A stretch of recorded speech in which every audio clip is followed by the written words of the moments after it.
குரு வாழ்க, குருவே துணை, குரு அடி போற்றி. நான் உங்கள் வாழ்க வளமுடன் ஜோதிடர் ஸ்ரீ குரு சுந்தர வடிவேல். இப்போ பார்த்தோம்னா சிம்ம ராசி நேயர்களுக்கு இந்த குரு வக்ரவ பெயர்ச்சி அப்படிங்கிறது என்ன விதமான பலன்களை தரப்போகுது, என்ன செய்யலாம் என்ன செய்யக்கூடாது அப்படிங்கிறத பற்றி விரிவாக நம்ம பார்க்க போகிறோம்.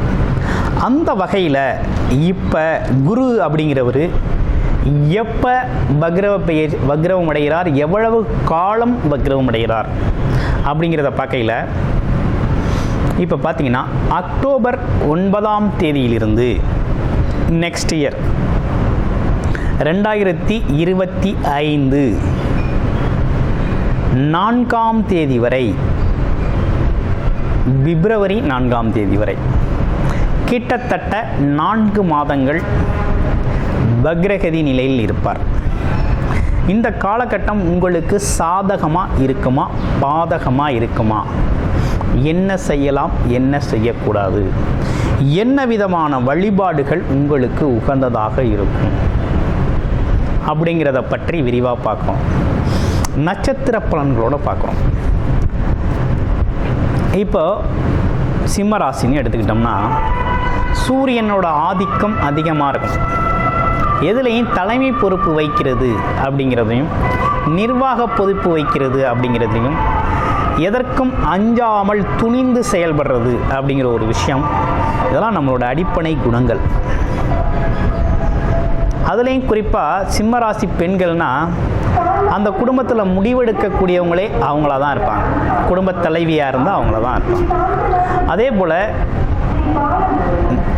வழிகாட்டுதல் அப்படிங்கிற ஒரு விஷயம்லாம் இவங்களுக்கு கொஞ்சம் நல்லா இருக்கக்கூடிய அமைப்பு இருக்குது. எதையும் அதாவது தனியாகவே துணிந்து செயல்படுறது அப்படிங்கிற ஒரு விஷயம் கைவந்த கலை. ஆமாம், தனித்து நின்று துணிவாய் செயல்படுதல் அப்படிங்கிறதெல்லாம் இவங்களுக்கு பொருத்தம். இப்போ இந்த காலகட்டம் என்ன விதமான பலன்கள் இருக்குது அப்படின்னு பார்க்கையில், ராசிநாதன் 2ஆம் இடத்துல சூரியன் கேது புதனோட இணைவு பெற்றிருக்கக்கூடிய ஒரு அமைப்பு. அதே போல் உங்களுடைய ராசியிலேருந்து 7ஆம் இடத்துல சனி பகவான் வக்ரகதி நிலையில் இருக்கிறார். 8ஆம் இடத்துல ராகு, 10ஆம் இடத்துல குரு வக்ரம், 11ஆம் இடத்துல செவ்வாய் பகவான் இருக்கிறார். இப்படிப்பட்ட கிரக அமைப்புகள் என்ன பலனை கொடுக்குது? அப்போ என்ன நடக்குதுன்னா, உங்களுடைய ராசி 5, 8 குடையவர் குரு பகவான் 10ஆம் இடத்துல அமர்ந்து வக்ரகதி நிலையில் இருக்கிறது அப்படிங்கிறது உங்களுக்கு ஒரு சாதகமான சூழ்நிலை தான் ஏற்படுது. ஏன்னா 10ல் குரு வந்துட்டாலே இந்த வேலை தொழில் சார்ந்த விஷயங்கள், வேலை சார்ந்த விஷயத்தில் கூட கொஞ்சம் முன்னேற்றம் ஏற்படலாம். ஆனால் இருந்தாலும் நிறைய பேருக்கு இந்த காலகட்டத்தில் தசாபுத்தி அடிப்படையில் பார்க்கையில் அந்த முன்னேற்றங்கள்லாம் கொஞ்சம் தடைபட்டிருக்கு. ஆனால் இருப்பினும் இந்த வக்ரவ காலம் அப்படிங்கிறது பார்த்திங்கன்னா தொழில் சார்ந்த விஷயங்கள், வியாபாரம் சார்ந்த விஷயங்கள், அதே நேரத்தில் பதவி சார்ந்த விஷயங்கள்லாம் இந்த காலகட்டத்தில் கொஞ்சம் முன்னேற்றம் அடையக்கூடிய ஒரு காலகட்டமாக தான் இருக்குது. அப்போ அந்த இடம்ங்கிறது அப்படின்னு பார்த்திங்கன்னா வேலை தொழில் வியாபாரம் பதவி சார்ந்த விஷயங்கள், ஆமாம் கௌரவம் அந்தஸ்து, இப்படிப்பட்ட விஷயங்கள்லாம் கொஞ்சம் முன்னேற்றம் அடையக்கூடிய காலகட்டம். இந்த காலகட்டம் உங்களுக்கு சாதகமாக தான் இருக்குது. சிம்மராசி ஒன்றும் பெரிய பாதகம்லாம் ஒன்றும் கிடையாது. என்ன 5 குடையவர் 10ல் வக்ரகதி நிலையை அடைகிறதுனால 10ஆம் இடம் என்கிறது சுக்கிரன் ஆதிக்கம் இருக்குது. அப்போ என்னன்னா ஒரு பெரும்பணம் சம்பாதிக்கக்கூடிய ஒரு அமைப்பெல்லாம் இந்த காலகட்டத்தில் உருவாகுது. இதுவரை ஒரு பட்ட கஷ்டத்துக்கு, இதுவரை பட்ட சிரமங்களுக்கு ஒரு முன்னேற்றமான காலமாக இந்த காலம் கொஞ்சம் அமையும் உங்களுக்கு. இருந்தாலும் உங்களுக்கு சனி பகவான் பார்த்திங்கன்னா 7ஆம் இடத்துலேருந்து வக்ரகதி நிலையில் உங்கள் ராசியை பார்த்துக்கிட்டு இருக்காரு. அந்த கண்டகச்சனி தான் உங்களை அதிகமாக பாதிப்பை ஏற்படுத்துதே தவிர குரு பகவானால் ஒன்றும் பெரிய பாதிப்பு அப்படிங்கிறது உங்களுக்கு இல்லை. ஏன்னா உங்களுக்கு குரு அப்படிங்கிறவர் நல்லதைத்தான் செய்கிறார். அவர் உங்களுக்கு பாக்கியாதிபதியாக தான் இருக்கிறார். அப்போ இந்த வக்ரகதி அடைஞ்சாலும் உங்களுக்கு நல்லதைத்தான் செய்கிறார். என்ன முன்னேற்றம் அடைய செய்கிறார். தொழில், வேலை, வியாபாரம், தொழில் சார்ந்த விஷயங்கள், உறவுகள் சார்ந்த விஷயங்கள்லாம் முன்னேற்றம் அடையுது. அதுலேயும் குறிப்பாக 2ஆம் இடத்தை பார்க்கறதுனால இந்த குடும்பத்தில் இருந்து வந்த கழகங்கள், குடும்பத்தில் இருந்து வந்த சிக்கல்கள், குடும்பத்தில் ஒருத்தருக்கு ஒருத்தர் பிடிக்காமல் இருந்துருது. ஆமாம், இந்த சூழ்நிலையெல்லாம் கொஞ்சம் மாறும். குடும்பத்தில் மகிழ்ச்சி அதிகரிக்கக்கூடிய ஒரு காலகட்டம், குடும்பத்தின் பண வரவு அதிகரிக்கக்கூடிய காலகட்டம், வருமானம் அதிகரிக்கக்கூடிய காலகட்டம், சொல்ல காப்பாற்றுற காலகட்டம். இந்த காலகட்டத்தில் கொடுக்குற வாக்குறுதிகளை கண்டிப்பாக நீங்கள் காப்பாற்றிடுவீங்க, உறுதியாக காப்பாற்றுவீங்க. அடுத்து பாருங்கள், உங்களுடைய ராசியிலிருந்து 4ஆம் இடத்தை பார்க்குறார். ராசிக்கு 4ஆம் இடம் அப்படிங்கிறது எப்படி இருக்குது? வீடு, வண்டி, வாகனங்கள் சார்ந்த விஷயங்கள்லாம் கொஞ்சம் மாற்றிக்கிறது. பழசாக இருக்குன்னா புது வண்டியாக வாங்கிக்கிறது, இல்லை சரி செய்கிறது. அதே போல் வீடு ஆல்ட்ரேஷன் செய்கிறது, அல்லது வீடு வாங்கிறது, இடம் வாங்கிறது, ஒரு பூமி, ஒரு ஃப்ளாட்டை வாங்கிறது, இப்படிப்பட்ட விஷயங்கள்லாம் திட்டமிடுறதெல்லாம் ஒரு நல்ல காலம்தான். அது நல்ல காலமாக தான் அமைஞ்சிருக்கு. இளைய சகோதர உறவுகள் உங்களுக்கு ஒற்றுமை வர்றது, அம்மாவோட உடல் ஆரோக்கியம் மேம்படுறது, இப்படிப்பட்ட விஷயங்கள்லாம் நல்லாயிருக்கு. அடுத்து 6ஆம் இடம். வேலை சரியாக இல்லை, இவ்வளோ நாளாக வேலையில் ஒரு நல்ல முன்னேற்றம் இல்லை, ஒரு திருப்தி இல்லை, வேலை மாறிக்கலாமா அப்படின்னா தாராளமாக இந்த காலகட்டத்தில் உங்களோட வேலை சார்ந்த விஷயங்களில் மாற்றத்தை நீங்கள் உருவாக்கிக்கலாம். நல்ல வருமானம் வரக்கூடிய காலகட்டம் தான். ஆமாம், கடன் கொஞ்சம் இந்த காலகட்டத்தில் படிப்படியாக கடனை அடைக்கக்கூடிய காலகட்டம். ஆமாம், எதிரிகள், தொந்தரவுகள், இந்த மாதிரி விஷயங்கள்லாம் கொஞ்சம் பின்வாங்கக்கூடிய காலகட்டம். நோய் சார்ந்த விஷயங்கள்லாம் கொஞ்சம் தீர்வாகக்கூடிய ஒரு காலகட்டம் தான்.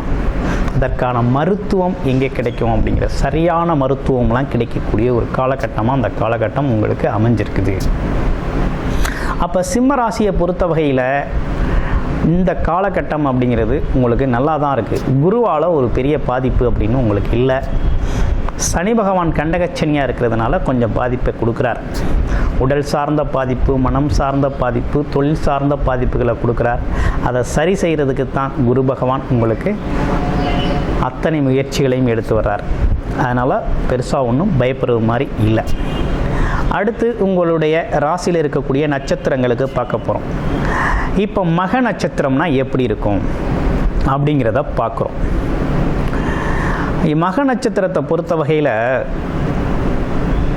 செல்வம் சேர்க்கணும் அப்படிங்கிறதுல கொஞ்சம் உறுதியாக இருப்பாங்க. அதற்கான உழைப்பு இருக்கும்.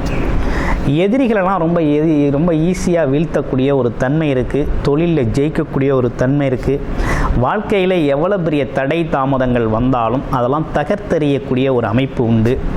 ஆமாம், நல்லவர் தீயவர் நட்பு அப்படிங்கிறது பிரித்து பார்க்கக்கூடிய தன்மையெல்லாம் உண்டு.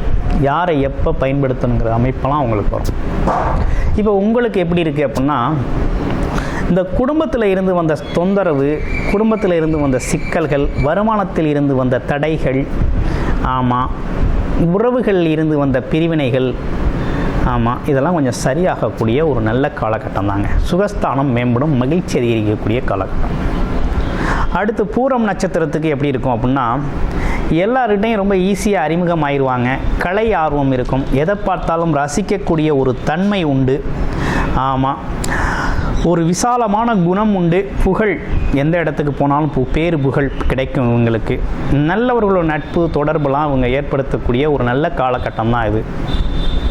அப்போ பூரம் நட்சத்திரத்தை பொறுத்த வகையில், இந்த காலகட்டத்தை பொறுத்த வகையில் பார்த்தீங்க அப்படின்னு கேட்டிங்கன்னா, முயற்சிகள் வெற்றி பெறக்கூடிய ஒரு காலகட்டமாக இருக்குது. அதே நேரத்தில் வீடு, வண்டி, வாகனங்கள் மாற்றக்கூடிய ஒரு காலகட்டம். இடம், சிறு சிறு பயணங்கள் ஏற்படக்கூடிய காலகட்டம். நல்ல வருமானத்தை ஈட்டக்கூடிய காலகட்டமாக இந்த காலகட்டம் உங்களுக்கு அமைஞ்சிருக்கு. உத்திரம் நட்சத்திரத்துக்கு எப்படி இருக்கும் அப்படின்னா, அனைவராலும் பாராட்டக்கூடிய ஒரு அமைப்பு இருக்குது. எல்லாத்தை பற்றிய அறிவு இருக்குது, சிந்தனை இருக்குது. ஒரு நன்றி மறவாதவர் அப்படின்னா உத்திரம் நட்சத்திரக்காரர் தான். அதே நேரத்தில் பார்த்திங்கன்னா, பழைய விஷயங்கள்லாம் கொஞ்சம் அதெல்லாம் என்ன இருக்குது அப்படின்னு ஆராய்ச்சி செஞ்சு அதை விரும்பக்கூடியவர். ஆமாம், கொஞ்சம் தைரியமான ஆள். அதே நேரத்தில் சாமர்த்தியமாக கொஞ்சம் நடந்துக்குவார். எந்த இடத்துலையும் சாமர்த்தியமாக நடக்கக்கூடிய ஒரு தன்மை உண்டு. இவருக்கு எப்படி இருக்குது அப்படின்னு கேட்டிங்கன்னா, அரசு சார்ந்த காரியங்கள்லாம் லாபகரமாக நடக்கக்கூடிய காலகட்டம், பேப்பர் ஒர்க்கெல்லாம் உங்களுக்கு சரியாகக்கூடிய காலகட்டம். அதே போல் பார்த்திங்கன்னாக்க இந்த காலகட்டத்தில் உங்களோட முயற்சிகள்லாம் பலிதமாகக்கூடிய, எண்ணங்கள் ஈடேறக்கூடிய ஒரு நல்ல அமைப்பு இருக்குது. மாணவர்கள் இளைஞர்களுக்கெல்லாம் நல்ல கல்வி அமைப்பு, தடைப்பட்ட கல்வியெல்லாம் நல்ல கிடைக்கக்கூடிய ஒரு நல்ல காலகட்டமாக இந்த காலகட்டம் அமைஞ்சிருக்கு. என்ன விதமான வழிபாடு உங்களுக்கு நல்லாயிருக்கும் இந்த காலகட்டத்தில் அப்படின்னா, இப்போ பார்த்தீங்கன்னா ஒரு முறையாவது சிம்மராசி அன்பர்கள் பாக்யாதிபதி குரு அப்படிங்கிறதுனால திருச்செந்தூர் போயிட்டு வர்றதுனால உங்களுக்கு நிறைய மாற்றங்கள் இந்த காலகட்டத்தில் நடக்கக்கூடிய நல்ல அமைப்பு அப்படிங்கிறது உண்டு. இருந்தாலும் வியாழக்கிழமைகளில் தட்சிணாமூர்த்தி வழிபாடு அப்படிங்கிறத அருகாமையில் நீங்கள் பண்ணிக்கணும். கொஞ்சம் வயதானவர்களுக்கு உங்களால் முடிஞ்ச உதவிகளை இந்த காலகட்டத்தில் நீங்கள் செய்யணும். செஞ்சு வந்தீங்க அப்படின்னா ரொம்ப சிறப்பாகவே இருக்கும். அனைவருக்கும் நன்றி, வணக்கம்.